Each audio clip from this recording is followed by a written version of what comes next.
Hey, welcome back. So today we're going to look at how JavaScript and TypeScript actually work. And in particular, we're going to look at the compilation process and in particular, abstract syntax trees. And what we're going to do is we're going to take a very, very simple JavaScript and TypeScript program, and we're going to go through that parsing process, and we're going to look at tokenization, and then we're going to turn it into an abstract syntax tree. And therefore, you're going to really understand how it works under the hood. So you're probably thinking to yourself, whoa, that's really low level. Do I need to know this? And the answer is probably yes.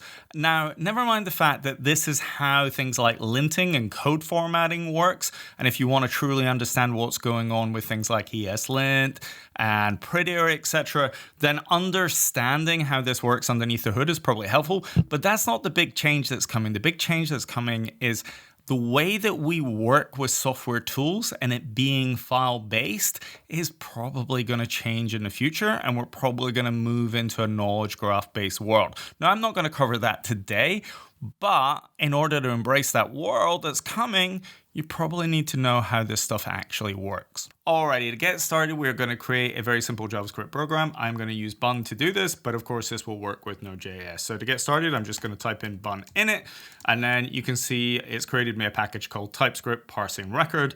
And if I type in bun run index .ts, you're going to see it comes back with hello via bun. Now that that's created, I'm just going to open up Visual Studio Code. I'm going to create a new folder called samples, and within that folder, I'm going to create a new file called Fibonacci.js. As you can tell, we're going to create a Fibonacci function. So I'm just going to say function Fibonacci. We're going to accept in one parameter called n. I'm just going to do a quick check to see if n is less than or equal to 1. If it is, I am going to return n. So it's just going to return the same value for Fibonacci sequence is either 0 or 1. And then, of course, because it's a recursive function, I am going to return Fibonacci n minus 1 plus Fibonacci n minus 2.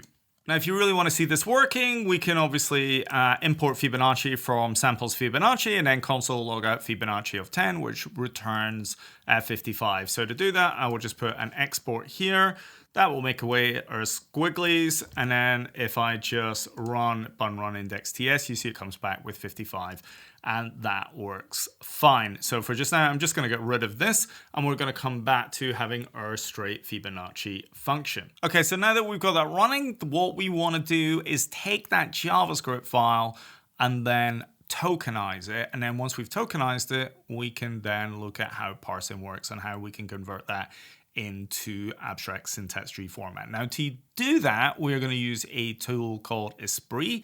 And espree was actually, funnily enough, created by the folks who created eslint. So I'm sure everybody's used eslint. It's sort of the most popular linter in JavaScript. And they took a fork of esprima or esprima. I'm not quite sure how it's pronounced. And espree is probably one of the most popular parsers in JavaScript. Now, there is a lot of folks that are looking at creating new parsing tools, using stuff like Rust, which is very cool. But today, that's not really the focus. The focus for us is how tokenization and parsing actually works. Let's install espree. To do that, I'm just going to type in bun add espree. And we're just going to come back into my index.ts. I'm going to delete all this, and then I'm just going to put an import star as espree from espree. So what I'm going to have to do is read the file. So I'm just going to say const code equals fs, and I'll just use read file sync here, and then I'm going to read in from the samples folder the Fibonacci.js file that we created. And now that we've read the file, I just want to tokenize it. So I'm going to read the tokens into a constant called tokens. And to do that, I'm going to call espree.tokenize. And then I'm just going to pass in the code that we've just read in, and then it's going to give me those tokens. Now what we're going to do is just print out those tokens. They're going to be in a JSON format. So I want to make it look a little bit prettier so that we can read it. So I'm just going to put const options equals, and I'm going to set the depth to null. I'm going to set colors to true, and I'm going to set the max array length to a null. Now that's done, I can just go console.log. I can do util.inspect. I can pass through my tokens. And of course, I can pass through the options. And now I can just do a bun run index.ts. And if we have a look at this for a second, you see it's going to come back with a tokenized form of our JavaScript. So you see here, function has been recognized as the token keyword. Fibonacci is an identifier. A bracket is punctuator. N is identifier. So you can see sort of almost like literally token by token, it's turned it into a type. Keyword, identifier, punctuator, numeric, etc. So that's the sort of tokenized form. And that's the first stage of this sort of parsing process. But that's really not what we want to look at. We want to look at how it's represented as an abstract syntax tree. So once something has been tokenized, what actually happens is that tokenized version, this JSON file, then runs through into the kind of parsing phase, and it takes that tokenized form, that JSON, and turns it into this abstract syntax tree. So I'm going to show you what that looks like. We're going to come back to our code here, and then rather than putting in tokens, we're going to put in AST, and then we will change this from to AST as well. And then rather than calling espree.tokenize, we will call espree.parse. Now, if I save this and we run bun run index.ts one more time, now that we've run this, we can see the abstract syntax tree of our Fibonacci function. And you can see slightly different from the tokenization, but because an abstract syntax tree is essentially a tree, then everything is going to be made up of nodes, and it follows. And I'll show you what that looks like in a graphical form in a second. But you can kind of see at the top here, it is like program, and then underneath that there is another node, and you see function declaration, and then underneath the function we have a block. And there's our if statement. And if you remember the if statement, we had if n is less than or equal to 1, then return n. So if statement, binary expression. So binary expression is where it's essentially comparing two items. So our operator in this case is less than equals. The left node of the binary expression is n. And then the right node of the binary expression is 1. So you can kind of see left node, operator, right node, and it all forms part of this binary expression node. And then, of course, if we go a little bit further, we see if that is true, it goes into a block. And then there's going to be a return statement, and it's going to return n. So you're following this hierarchical kind of tree process. And if you want, you can actually take that JSON format and you can run it through a tool like GraphViz, for example, and show the graphical representation of what that looks like. So in this case, rather than using Espree, I actually use the TypeScript compiler, which I'm going to show you a little bit later. But in this case, this is the graphical representation. So you sort of see that source file, which was programmed before, function declaration. There's your Fibonacci, parameter, identifier. So you kind of see this sort of hierarchical structure. So, you know, block, if statement, binary expression, identifier, less than equals, first literal, etc.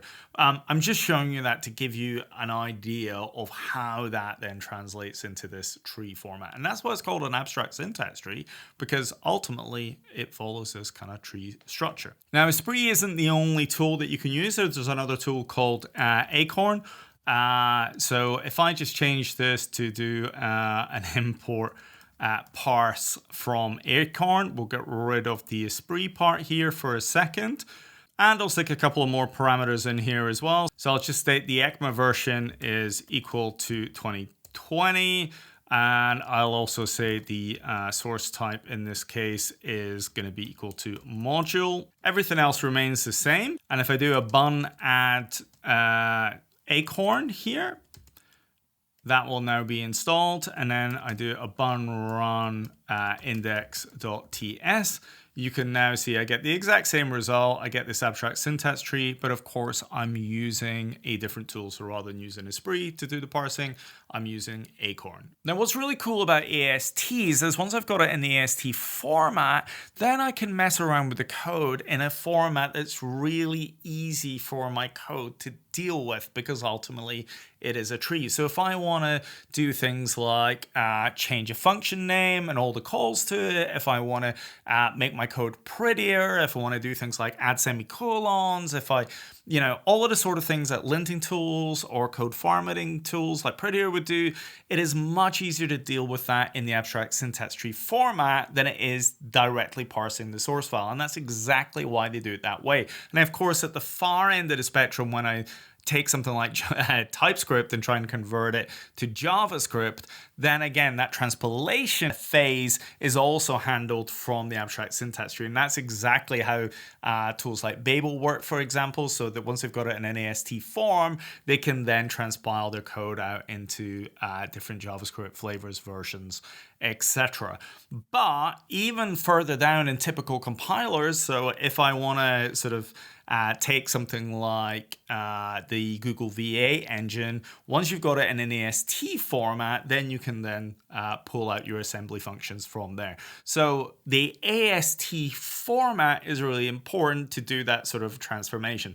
So I'm going to bring in another tool for a second, and I'm going to show you how we can actually generate code from the AST format directly. So I'm going to bring in a tool called escodegen. So I'm going to do import star as codegen from escodegen in my code here.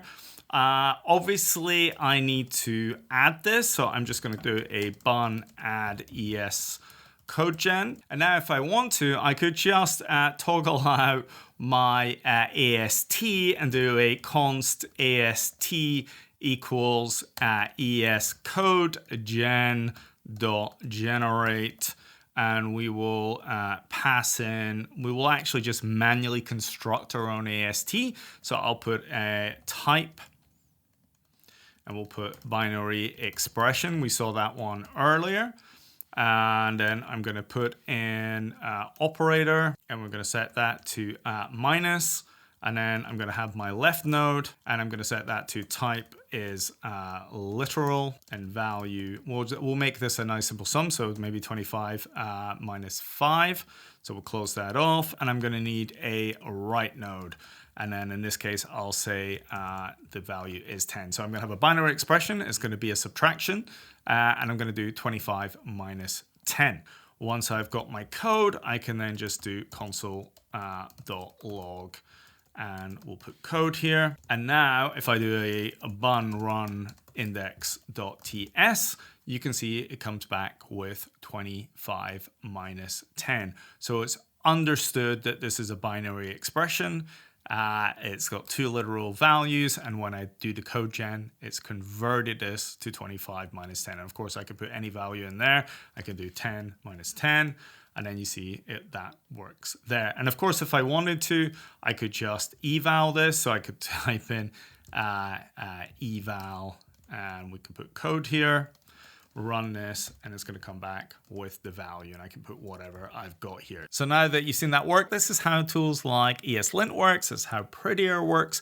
It's how things like Babel works.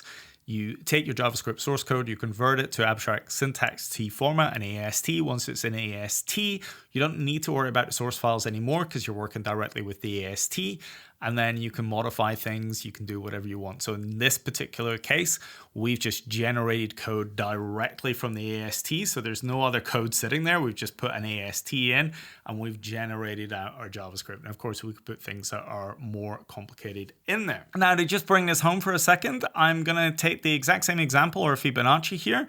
And what we will do is we're actually going to rename the function from Fibonacci, and we're going to give it the name fib. And we're going to also change where we call Fibonacci. Remember, it's a calling function, and we're going to rename that from Fibonacci to fib as well. I'm going to use, rather than use escodegen, I'm going to use another tool called recast. Recast is a little bit more powerful. It gives me some built-in functionality, like being able to sort of visit the abstract syntax tree, i.e. walk it. So I'm just going to walk through here, visit the various nodes. So I'm going to visit the function declaration node, do the change, and then I'm going to visit the call expression, and I'm going to make the change there as well. So it's a little bit of a powerful tool that allows us to make some changes quickly here. I'm just going to save this. And now if I do a bun run index.ts, You can see the tree is exactly the same as I passed in. You'll see it says Fibonacci within here, so call expression, Fibonacci, etc. But now when I output my function, you see it's rewritten as function fib n and then return fib and fib. And the reason is of course I'm generating out my AST as before, but now I'm logging out my modified generated tree. So it is really powerful for being able to mess with your code. And that's, as I said, that's exactly how things like prettier, eslint, etc. works. And not only is it how things like linting and code formatting work, but also that's how compilers work as well. So once you've got something in an AST format, you can run through that and then you can generate out your assembly code at the same time. And again, I've got a video on how that works for JavaScript already, so go check that out, top right hand corner. So far we've looked at a whole bunch of tools, so things like Espree, we've looked at Acorn, we've looked at escodegen, we've looked at recast, and we've got a pretty good understanding of how to look at ASTs from a JavaScript perspective.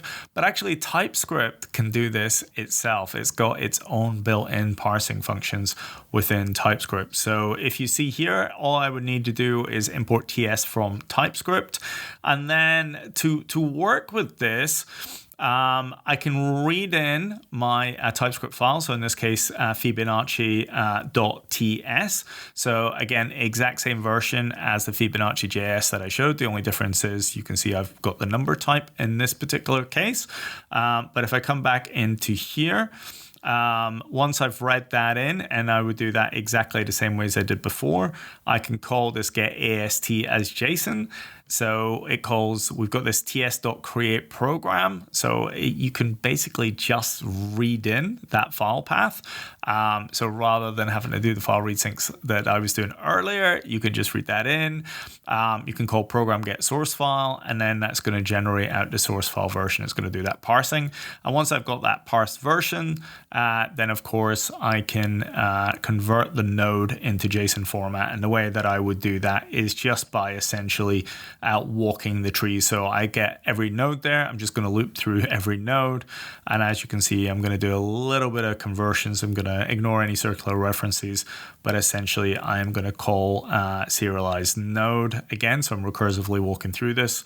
I'm getting rid of all of my duplicates, etc. And I'm going to just turn it into a sweeter version of the abstract syntax tree. So once that is done, I'll do a button run source ts. We'll call print AST full. So as you can see there's a lot of information that's coming back. It's got all the kind of the positions of the lines, the characters, it's got flags, it's again, it's hard to see the wood for the trees in this case, but if we look under the hood there, you see the same sort of nodes as you had before. There's your expression, there's the left node, and there's the operator token, but again, there's so much information doing this. So I created a thing called print AST basic, and if you look at that, all of that sort of formatting information is taken away and it just prints out the nodes. So node kind, source file, function, declaration, identifier. And again, that's a sort of simpler way of looking at this. And once you see that, it's exactly the same thing as you saw before when we were looking at it from a JavaScript perspective. It's just the kind of binary expressions, less than equals tokens, first literal tokens. Again, the tokens are slightly different between TypeScript and JavaScript because they've got different things that they need to look at, but the process is the same, right? So it takes your TypeScript file, they tokenize it, they go from tokenization, they parse it, they can put it into an abstract syntax tree. Once it's in that abstract syntax tree, then they can essentially transpile it down into JavaScript. So they will actually walk that tree and then output the relevant JavaScript for the version of JavaScript that you want. Exact same way as Babel would do it, for example. So, but the nodes there are fairly similar. So if you're working with TypeScript, then obviously you can use TypeScript compiler rather than having to deal with tools like Espree, etc. So anyways, I hope that was useful. Hopefully you have an understanding now of how tokenization and parsing works and even code generation works. Hopefully you have a decent understanding of how abstract syntax trees work now as well. The fact is there's just a big tree with kind of statements in there, and how tools like ES eslint, prettier, etc. use abstract syntax trees to do things like code formatting and linting. And then, of course, even how tools like TypeScript are able to use abstract syntax trees to transpile from TypeScript to JavaScript. And again, Babel does the exact same thing for transpiling between different versions of JavaScript. Now that you get that that works, hopefully you will realize why this is going to be super important in 2024, because the way that code is stored, which at the moment is very file-based, is going to fundamentally change, I believe. And I think abstract syntax trees are going to form a much more important usage than it does today. And I think you are going to see this move with large language models and the RAG pattern, and how code is stored and how we access code will change how we use things like NPM and GitHub, etc., because there's going to be a new different way of accessing our code. But we're going to cover that in a future video. But for just now, the fundamental thing that you needed to understand was how abstract syntax tree works, because that's going to help us in our future videos. Anyway, hopefully this was useful. Again, if you're interested in going and creating your own compilers or something, then maybe you can have some fun with that as well. Anyway, I will catch you in the next video.